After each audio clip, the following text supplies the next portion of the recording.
to the 2023 Gulf Coast Children's Book Festival, and I am so excited that everyone is joining us today. We have grades 2 and 3 from around Mobile County here in Alabama that are joining us for our virtual book festival. Now, I'd like to take care of a few details before we get started and dive right in. Teachers, I hope you have logged into your YouTube or Facebook account. What I need you to do right now is to please send us in a comment with your school name and your teacher name so that we know that you and your class are on the broadcast live with us. So if you could do that. Now, if you're not going to sign into your YouTube or your Facebook account, if you could please drop me an email at festival@bgcsouthl.org. If you'll send me an email, just, hey, this is Miss Smith from, whichever school, and tell me that you are on live watching us. And we would appreciate that. We want everybody to get credit for being on the broadcast today. Now, second thing, we're going to be doing some giveaways during the broadcast. Teachers, if you see this pop up, that means we are about to ask a bonus question. So the bonus question is going to entail a question will pop up, and teachers, you need to have your texting fingers ready. Text in the answer in the comments on YouTube or Facebook, and the very first class that comments with the correct answer will win a prize. Now, we ask you to do some little scavenger hunt and some favorites. And what we would like to do is show you your favorites from your class.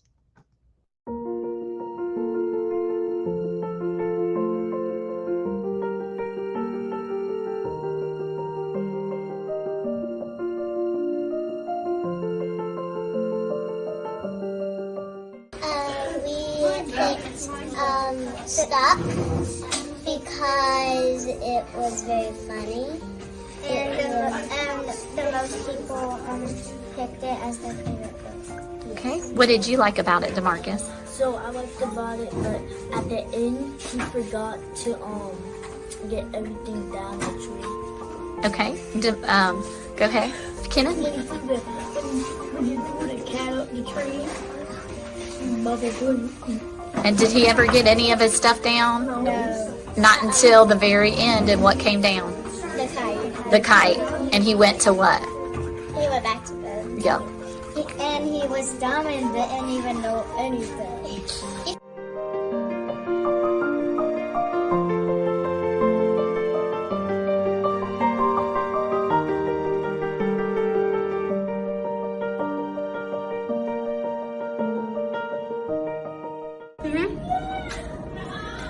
Our favorite book is called The Secret Shortcut. Yeah.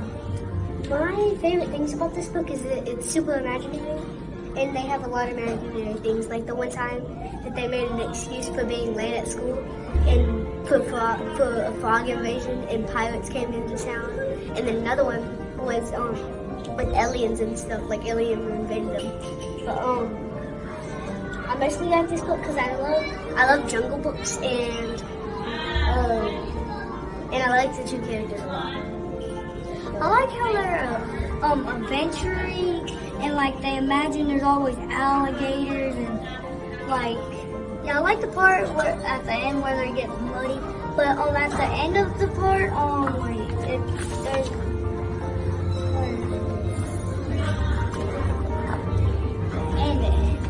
where there's they climb a little mountain and go.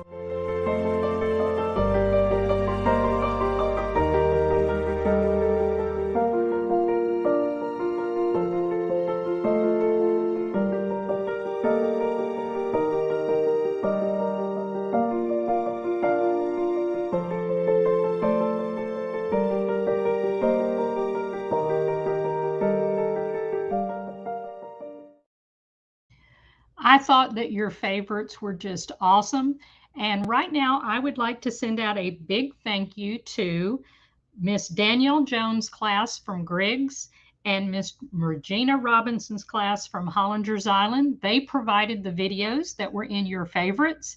And I'm giving each one of these teachers a $50 gift certificate to Scholastic to buy books for your classes. So thank you so much to Miss Jones and Miss Robinson and the other teachers that sent in the pictures of the favorites.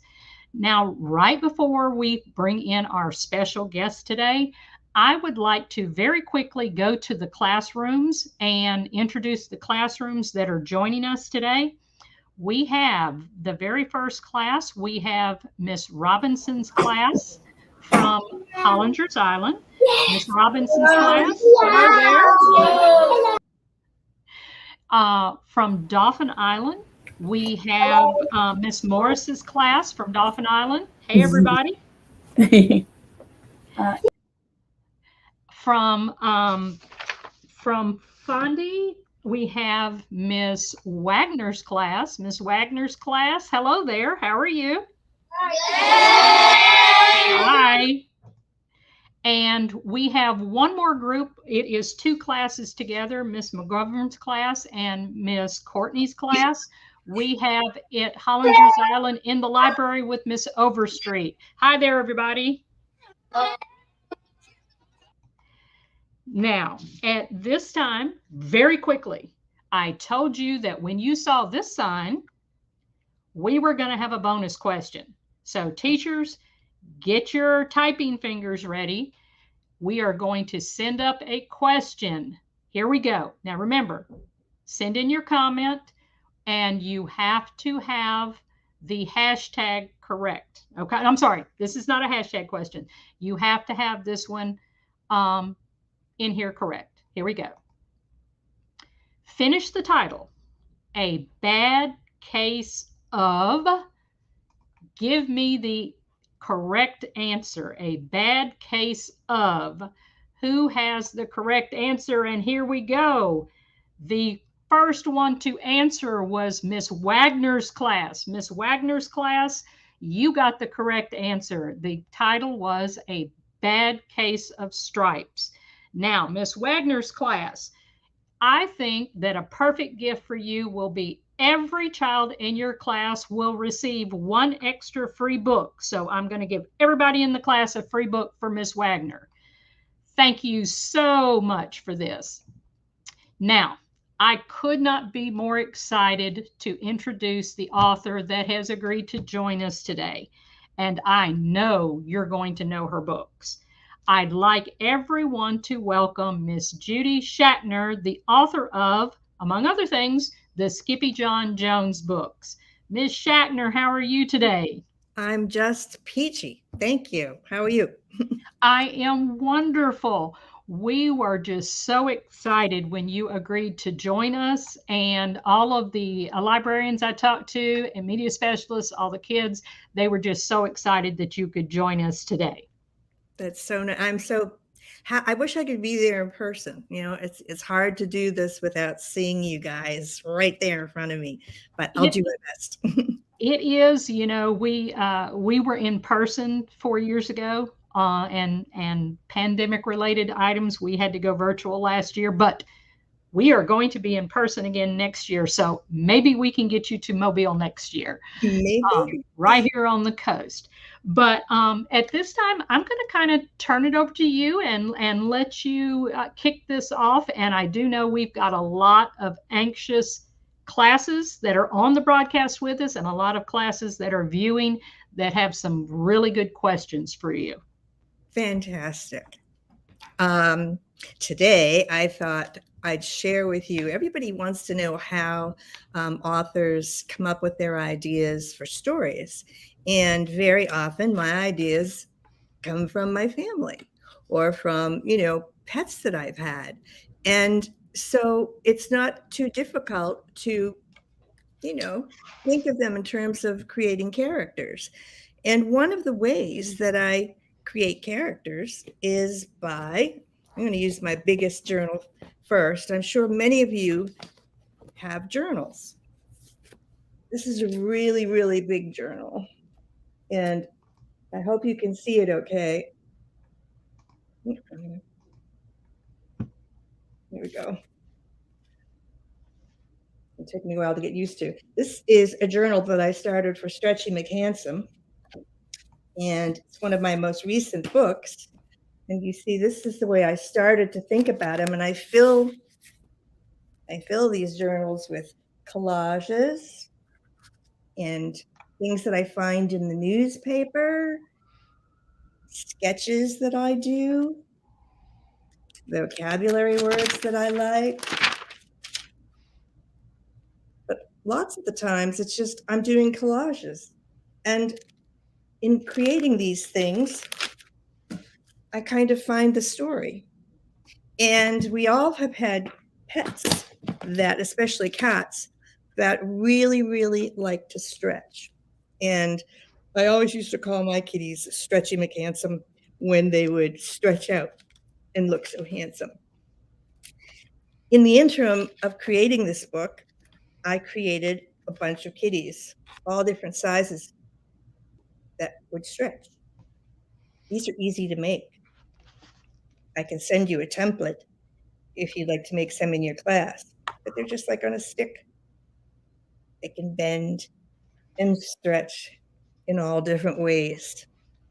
And what fun they are to make up. I made these during COVID time, and I called it the Corona Kitty Ballet. And they would dance to lots of different kinds of music, and I made little movies out of them, and you can too. So that's one thing. For every book that I create, including the Skippy John Jones books, they all start out with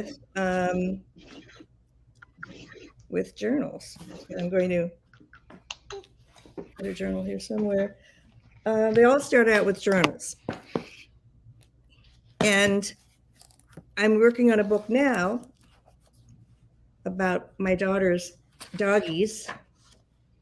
And they all begin with sketches. And sometimes I just write down the thoughts that these characters might be thinking of. The doggie's doing crazy little things, acting crazy, being obsessed with pine cones, the adoration of the pine cone.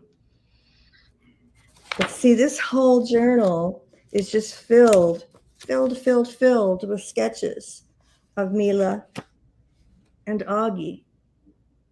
And the reason I do this is because even though these dogs are real, and I know them, I'm trying to create characters out of them. I'm trying to simplify them and turn them into something between real and make-believe. And there's the little character Cookie. She is the little girl who finds the two stray doggies. And she's a character because she loves sharks and she dresses up in a shark suit all the time. She also has a very bad reputation for biting. Well, she said, that's what sharks do. So I'm figuring out this story, and here she is taking a walk in her shark suit. She's a wild little girl. She's as wild as these little dogs who have no home and nobody to care for them. Here's another journal. This one is called Little Owl. I know that this is going to be a book one day. I don't know what it's going to be, though. I don't know what the story is yet, but I'm working on the character, Little Owl, and her name is Orly. And so I make these pictures. They're just collage. They're whatever comes into my mind. I glue, I paste, I paint. And the interesting thing is there's not a whole lot of writing that goes on. And as you know, I write my stories too, but I do a lot of the visual thinking first before I even try to write the stories. And when I sit down to write the stories, it makes it so much easier because I've kind of figured some things out by the time I finish a journal. Now, I've made lots of books, and one of my favorite books, I'm going to try to find it here. Here it is. Sarabella's Thinking Cap. a story about my daughter. And she was a daydreamer, much like myself. And you can see this is the printed published book, right? I'll show you. She used to dream about big things and little things. And in this story, there's a little cat named Pinky. And Pinky would always think about fish. That's all he thought about. But where did this book come from? It came from me working on a journal. Look how thick this is. And usually I kind of know right off the bat that I have a character I want to write a story about. And so there I go. This is a drawing that my daughter Sarah did right here. Oops, I got to get used to doing this. Over here, this side. And then on this side, I collage and sketch and draw. And there's a famous artist. I wonder if somebody can identify her. That's a bonus question. And you can see all photographs from my family, little Sarah, sketches, drawings, things cut out of magazines and glued in, paintings that I've done. Look at this. I even cut an elephant out of a National Geographic magazine, and I cut 2 bats out of the magazine too, and I glued them on top of the elephant's head. And when you say, why would you do that? Well, that's because Sarabella thought of all sorts of different things when she should have been probably concentrating on math. And look, here's a bear with a little hat on, and he's wearing a backpack. And there's a little character study of maybe what Sarabella could possibly look like in the story. But as you can see, my journals are just my kind of daydreaming. All kinds of thoughts. And the great thing about this, if you're planning on writing a story, you don't really have to know what the story is. You don't have to worry about making mistakes because there are no mistakes. There are no right and wrong way of beginning a story. And you work them all out in your little brain in the journal. Sometimes I'll make a list of words that I really, really like. Since this was about thinking, I wrote a list of words called to think, to ponder, to wonder, to question, to reason, to weigh, to muse, to consider, to imagine, to meditate, to estimate, to study, to reflect, to stew, to mull over, to brood over, to bear in mind, to ruminate, to figure out, to hammer out. All of that I wrote right there. I'm getting used to this here. And I drew pictures. And I cut pictures out of magazines because you never know. I might want to use some of these things for the clothing that Sarabella, my character, would wear. As you can see, when she thought about aunts, it made her think about uncles. But what I really wanted to get across to you is the idea of creating stories is something that kind of grows and grows for a long period of time in your head. It doesn't just happen when you have a white piece of paper put in front of you and you have to think of a story right away. That's too hard. That's impossible. That causes me to panic. When I do this kind of thing, when I collect old magazines and use them to cut up and glue and paste, and then I paint right on the drawing, the paintings or the photographs sometimes, you just never know what kind of magic is going to happen. Drawings, poems, a picture of my daughter Sarah dressed as a mime. Oops. This is so weird. Here we go. There she is right here. So here's another one. I've always wanted to do a Halloween book. Here's another journal that I did that's just waiting for a Halloween story to come. The witch on the cover. Which is on the inside. Sketches, and these are all what I call character development. You must have pets at home, and your pets must do silly things, I'm sure. What would your pet look like as a character? That's my job, is turning them not into absolutely realistic pictures, but turning them into something that crosses over between real and pretend. And that is the fun part of my job. I wrote a book about, let's see, a raccoon, because I am obsessed with raccoons. Dewey Bob was a sweet raccoon who had to move out of his home because he was getting too big. He was born in the pocket of an old pair of pants, and he collected buttons. He loved buttons. So look at the title, the pages, I forget what these are called, are all buttons. And you have to forgive me because I'm a little nervous. I'm basically a hermit and I don't see a lot of people. So when I have to speak in front of people, I get really, really nervous and I make a lot of mistakes. So here's the title page of Dewey. And here he is holding one of his special buttons. Well, I created him because I collect buttons myself. And I love to collect old things and repurpose them. Like if I find an old chair, I might pick it up off the street when somebody's thrown it out in the trash, and I'll paint it and make it a really pretty chair. It's like you don't waste things that way. Dewey had little bottles that he would collect his little jars that he would collect his buttons in. And sometimes he would just collect the beautiful, beautiful moonlight. He's such a sweet, sweet character. I loved creating him. And before I made this book, guess what I did? I wish I could hear you all.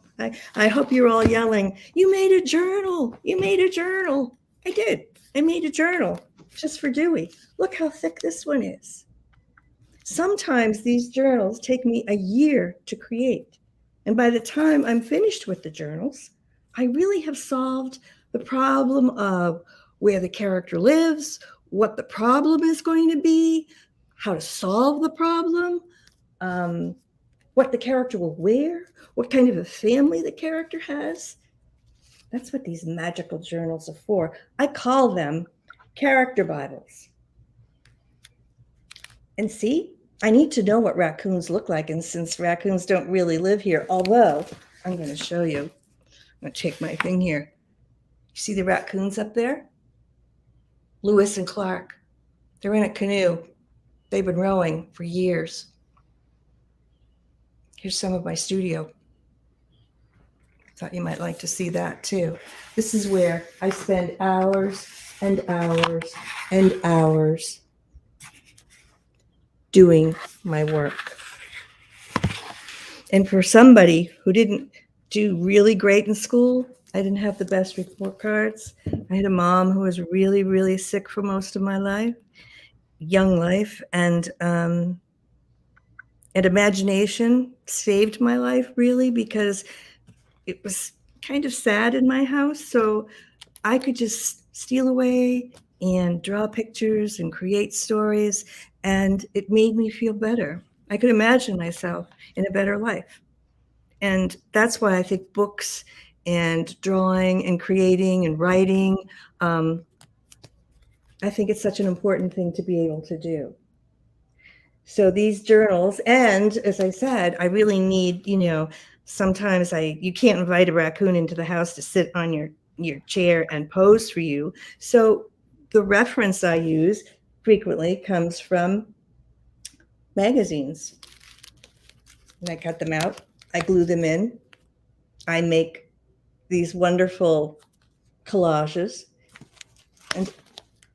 And sometimes I don't even know why, if I see something that I really like that bumblebee paper, there's a character sketch. He's like, oh my gosh, expression, all that kind of stuff. Sometimes I don't even know why, why did I cut that picture of an old motor oil can?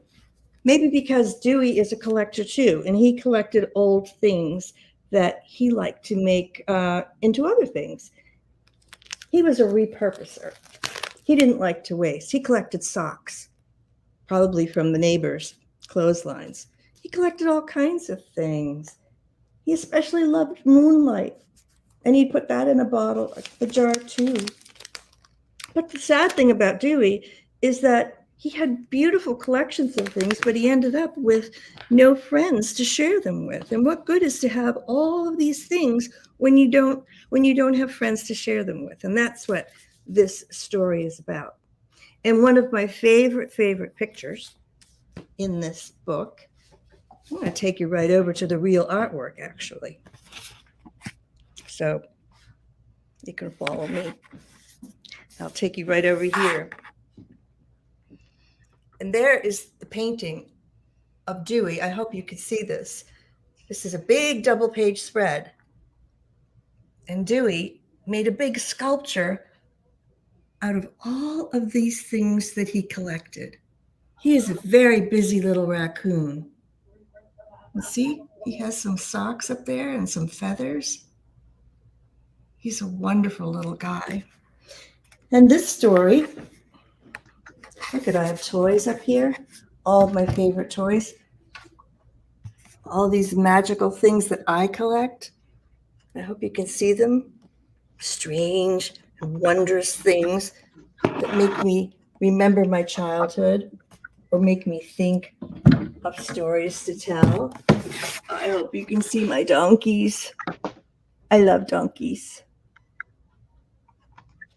So I'm a collector like Dewey. I make thinking caps too,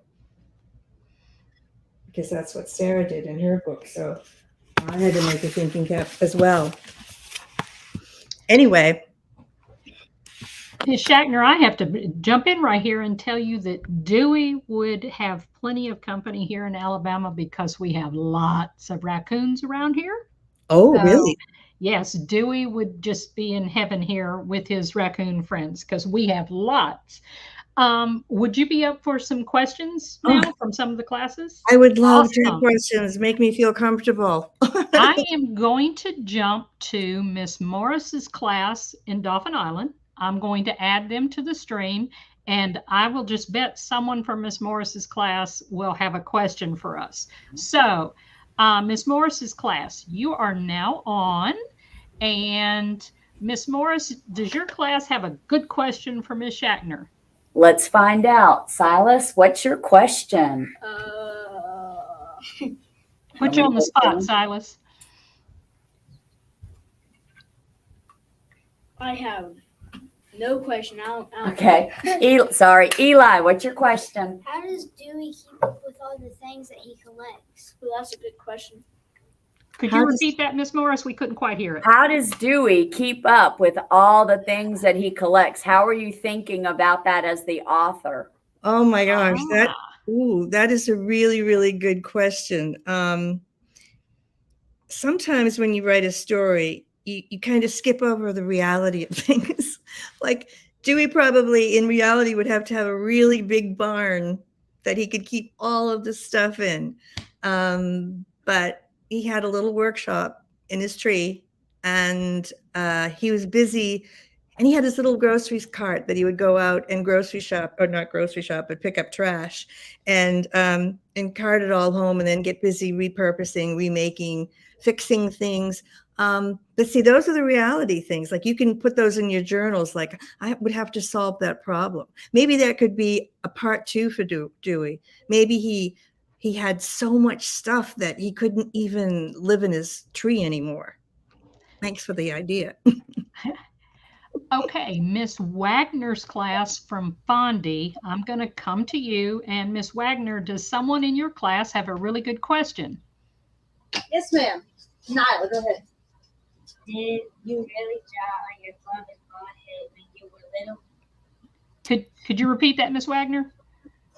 Yes. So did you really draw on your father's bald head when you were little? Yep, I did, because he would sit in a chair and it was just like the perfect height to draw pictures on, and he would be reading his newspaper, and yeah, I would draw on his bald head. That is funny. Okay, we're going to jump over to Miss Robinson's class at Hollinger's Island.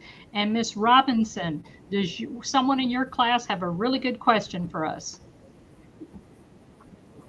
Yes, ma'am. Luke, go ahead. How long does it usually take to make your books? Oh, good Yeah, question. that's an excellent question. Some books, like Sarabella, took me almost 10 years to create and figure out to make it the right kind of story I was looking for. So that took me a very, very long time. And other stories, like when I did a lot of the Skippy books, in case you'd like to see the real Skippy, there he is.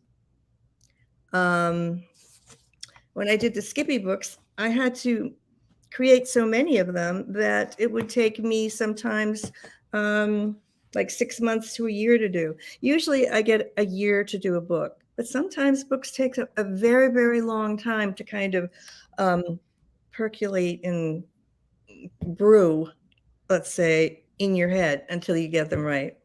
So can't always rush a story. Before we go to the last Hollinger's Island class, I want to tell some of the live viewers that we have, if you will send in a question through the comments on YouTube or Facebook, we will try to get over to some of them. Try to think up some different questions that haven't been asked. But right now, I'd like to go to Hollinger's Island in Miss Overstreet's library. We have Miss Courtney and Miss McGovern's class in there. And I would like to see Miss Overstreet. Do you have a really good question, or Miss Courtney or Miss McGovern? Do you have a really good question for Miss Shatner? We have Lauren that has a really good question. Stand up, Lauren. The thing, it keeps zooming on. Okay, Lauren.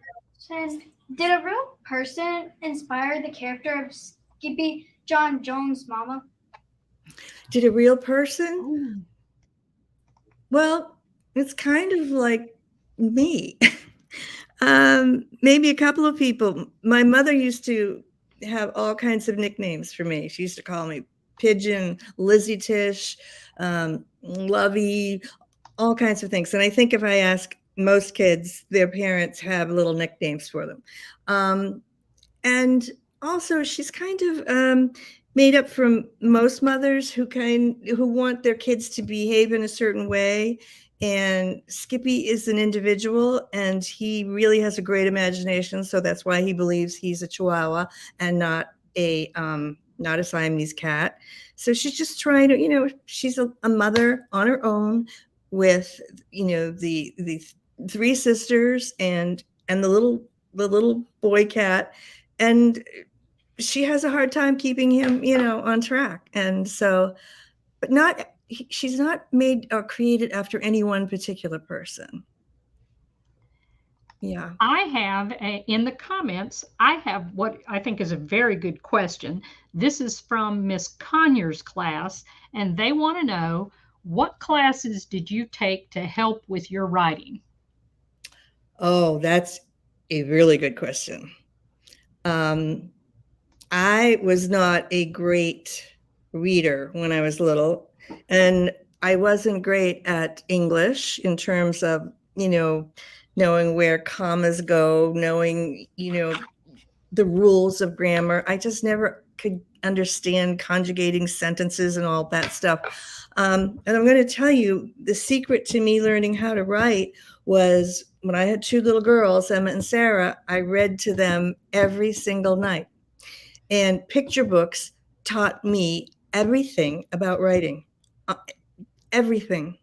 They taught me about rhythm. They taught me about sort of editing a story, polishing a story. I mean, you have to create, in a picture book, you have to create stories that, no matter how epic they are, no matter how exciting or huge they are, they have to fit within 32 pages.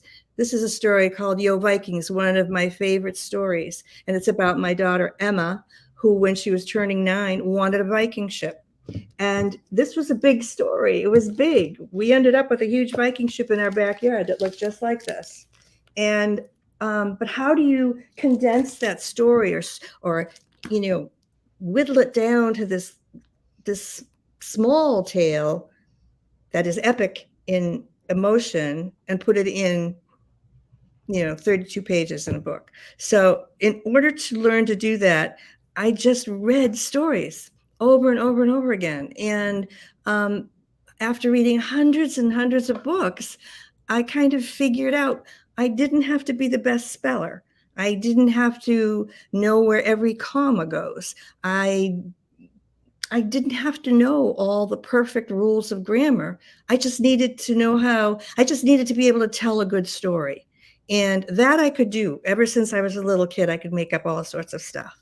So as long as I could do that, my editor in New York City, she's like your teacher. So if I handed a story in that didn't have all the perfect spellings or, grammatical things, she would kind of, figure those out for me or help me figure them out. But the important thing was that I wrote the stories down and I let all the other things kind of go. So that's what editors are for, and they sort of save you authors from public humiliation. But yeah, that is really where I learned to write. And I like to tell teachers, when kids get to be a certain age, they don't want to read picture books anymore because it makes them feel like, they're for little kids, little kids. And I want to read novels. Well, you can read novels and you can read chapter books and you can learn a lot from those too. But picture books offer so much. And to think that when I was in my 30s, I'd never dreamed of writing anything ever in my entire life. All I wanted to do was draw pictures. Never thought of writing. So when you consider that I read all of these books and I was so inspired by the stories that I wanted to do it too. And how did I learn to do it? By reading picture books. So I suggest that everybody read a good picture book. And you know what? When I wrote my first book called Willie and May, I found a book that was sort of in the tone and the rhythm I wanted to write my story in. The book had nothing to do with my great aunt and her little bird. This book was about an old house with dolls in it, but it had the rhythm of it. I read that book out loud 52 times. And then I wrote my first sentence, because I had the rhythm in my head.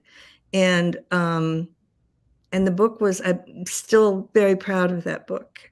And it did very, very well for many, many years. So that's my secret.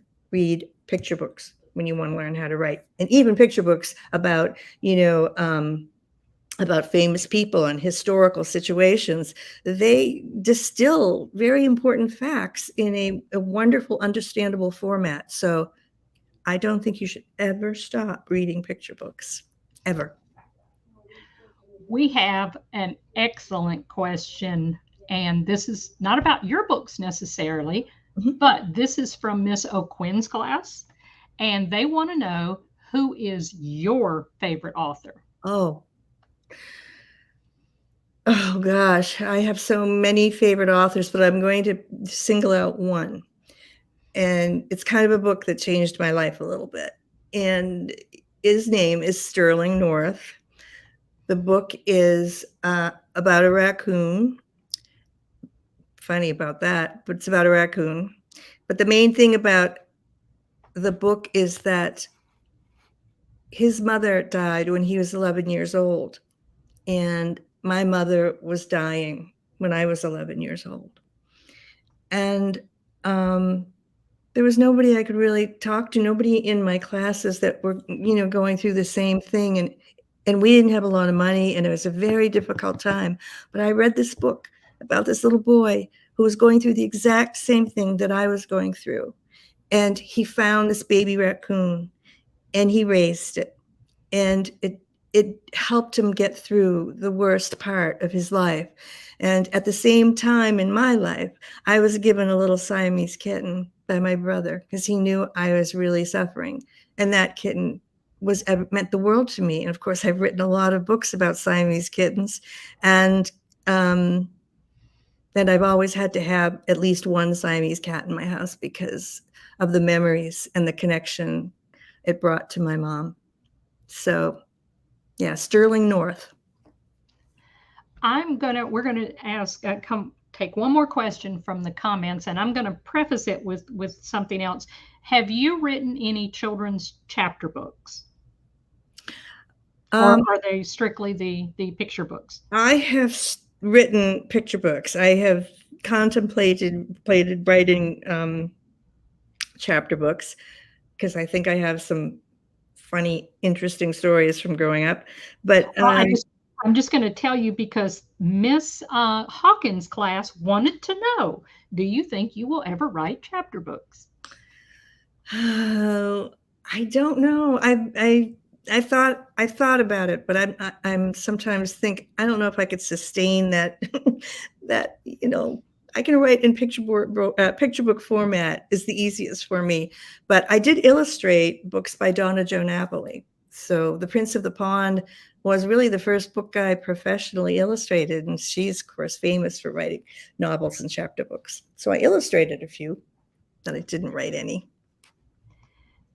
Ms. Schachtner, I am just overly thrilled with you joining us today. And sadly, we've kind of come to the end of our time with you. No. I did want to say we will be giving away to at least 2 classes. Everyone in the class will get a copy of your book, your first Skippy John Jones book.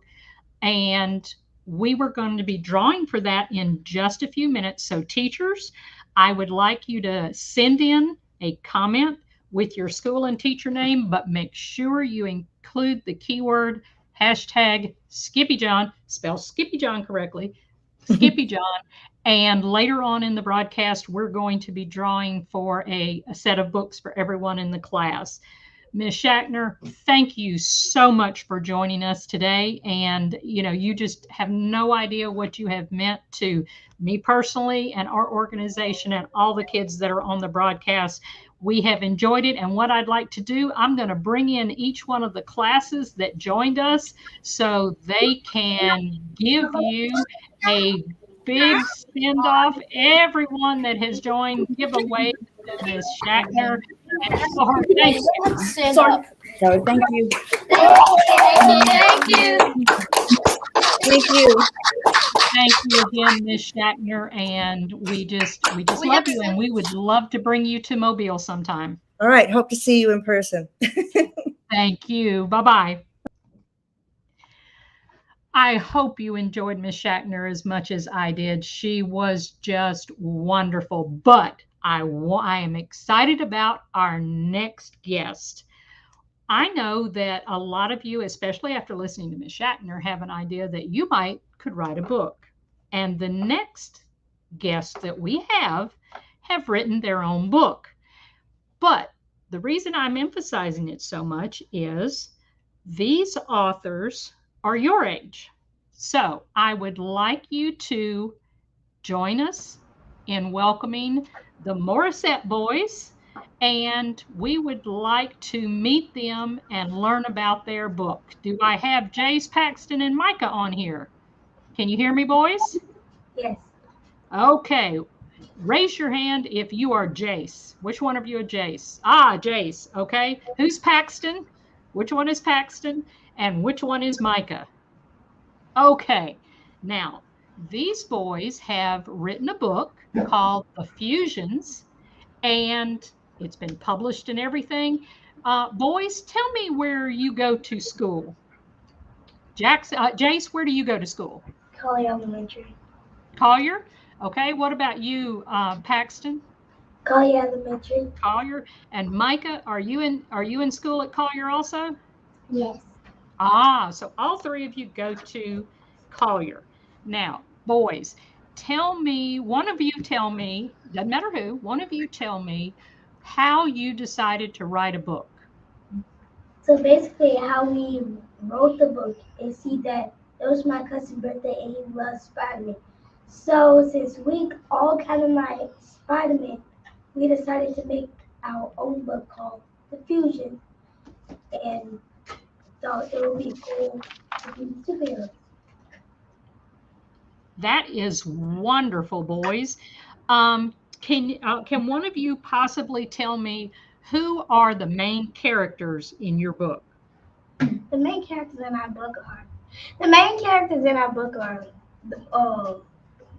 Professor A, Morphinator, and Mr. Biggs. Okay, tell me a little bit, just real short, tell me a little bit about what your book is about. The book is mostly about The book is mostly about two brothers and a cousin get into a car crash with a chemical truck and then when they go back to school, they realize they have superpowers and are told to try to break inside the school. Wow. Okay, so you have created your own superheroes here, is that right? Yes. Okay, tell me what is some of the superpowers they ended up with after the car crash? So mine was the Morphinator, and I can basically transform or morphinate into anything. Wow. Control people. My superpower is I can control people through my mind. I will be a tough. Okay, now I'm gonna put you on the spot here because I think your parents are off camera with you. Is that correct? Your parents are there? Okay, now here's a question for you, and I'm gonna put you on the spot. What did your parents tell you when you went to them and said you wanted to write a book? They said, nothing. So they basically said, okay, we're going to figure out how to write it. So are you kind of famous at Collier since you have your own book out? Are you kind of famous at Collier?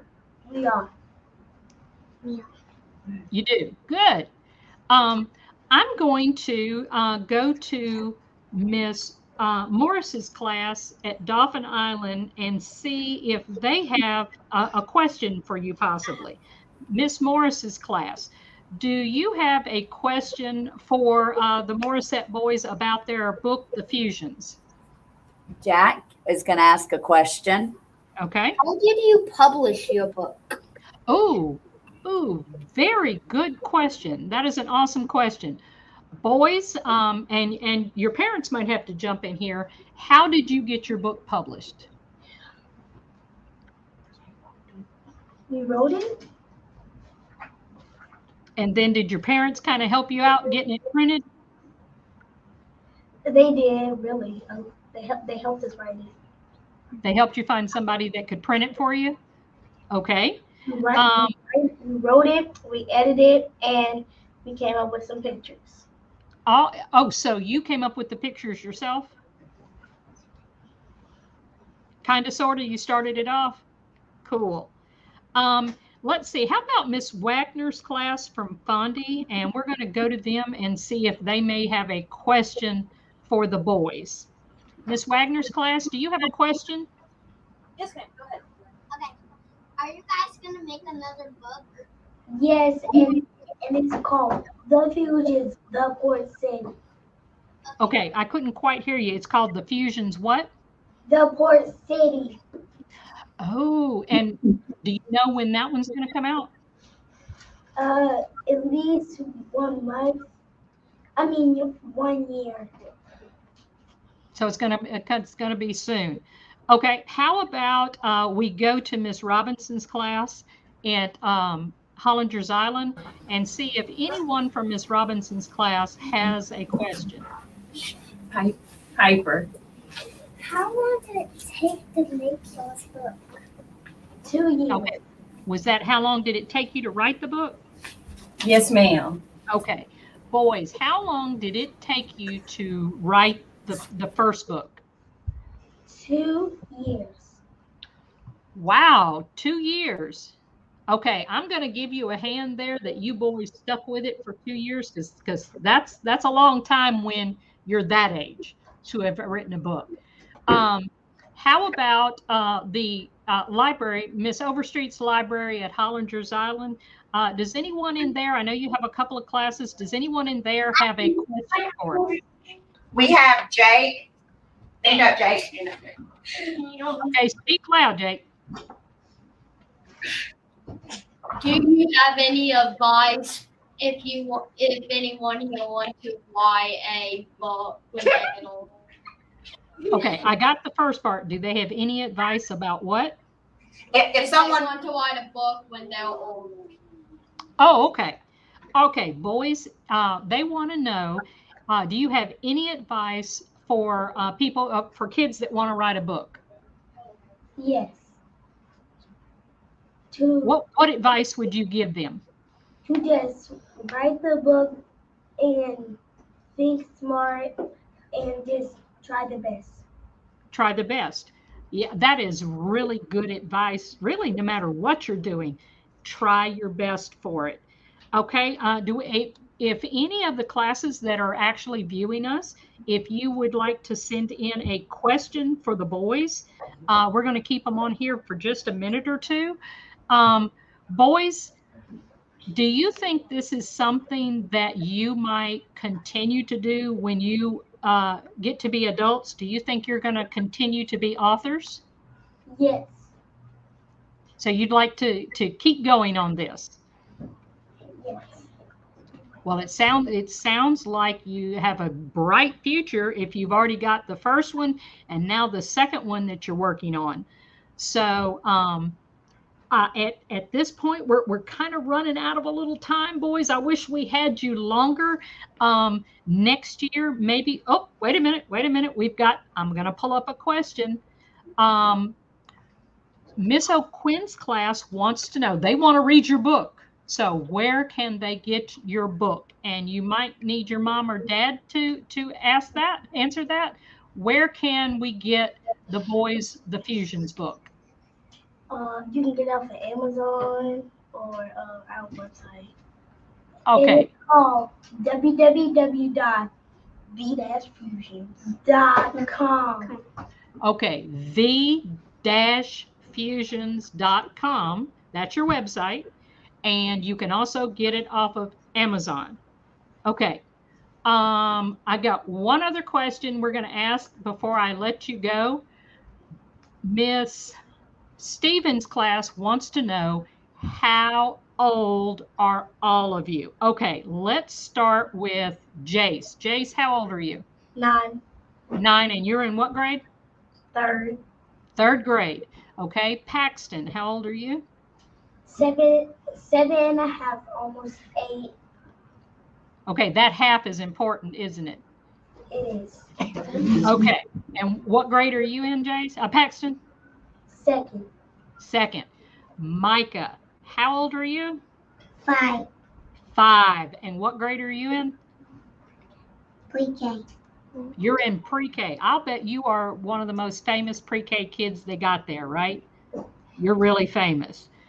Okay, boys, I hate to say it, but we're going to have to stop our talk, but we really want to bring you in next year when we have our in-person book festival. We want you to come and set up a booth and maybe get on one of the stages for us. Okay, can you do that?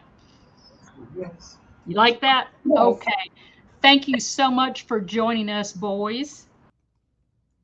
Now, at this time, I promised you that we were going to give away a set of Miss Shackner's Skippy John Jones books. So at this time, what we are going to do is go to the giveaway. We have 14 entries, and here we go. This classroom wins a Skippy John Jones book for everyone in the class. Oh, Miss McGovern's class. I think Miss McGovern is at Hollinger's Island. Miss McGovern's class is going to win a Skippy John Jones book for everyone in the class. Yeah, that is wonderful. Now, when we were planning our book festival, we asked you to go on a scavenger hunt. And the reason we wanted you to go on a scavenger hunt was you have so many people in your school that want to help you, want to make you understand how important reading is, and they really support you. So we would like you to see everyone there.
I thought those pictures were just awesome, and the people that support all of our students are just so wonderful. Okay, I promised you we would do some more giveaways, so teachers, get ready. I want you to send in a comment because I have got a class set of books for the Magic School Bus. And not only will everyone in the class get a Magic School Bus book, but Miss Frizzle and Liz are going to personally deliver them to your class. So teachers, send in a comment and use the keyword bus, the keyword bus. Now, at this time, we are going to also spring you a special giveaway because it's bonus time. Here we go. Teachers, again, get your fingers ready. This book is The Class Pet in Room 26 is Humphrey the... Tell me what Humphrey is. Tell me what Humphrey is. That is going to be, oh, I see a winner here, and it is Miss Conyers' class. Humphrey is a hamster. Humphrey is a hamster. So Miss Conyers' class, you are going to win a free book for everyone in the class. Everyone in the class gets a free book. So Miss Humphrey, awesome answer there. We're going to take that off. Now, I'm going to go to the giveaway for the Magic School Bus book. We are going to give away, here we go. Let me share my screen here. We are going to give away a magic, do we have any entries? Did anybody send in a comment with the keyword hashtag bus? Hashtag bus. For some reason, it did not pick up the entry. So what I'm going to do is over here, I'm going to find the first person. I think it was Miss Lee's class, Miss Lee at Fondy. I am going to get Miss Frizzle and Liz to deliver to your class a free Magic School Bus book for everyone in your class, Miss Lee. All right.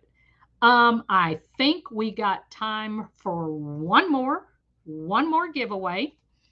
We are going to go to a bonus question. And this bonus question will give, the teacher is going to win a 10-pack of books to add to your classroom library. So this question is, here we go. Where do the Berenstain Bears live? Where do the Berenstain Bears live? Let's see who gets the first answer. Miss Wagner, you are very quick. They live in a treehouse in Bear Country, a treehouse in Bear Country. So Miss Wagner, y'all are awesome. You hit that one first. I see the time and we are out of time, and I cannot believe the hour went so quickly. Now, don't forget, I will be visiting the schools next week. I will be bringing books for everyone. Everything you won, I will be bringing drawstring book bags for everyone. And I'm going to continue to draw names this afternoon and give more sets of books to the classrooms and free books.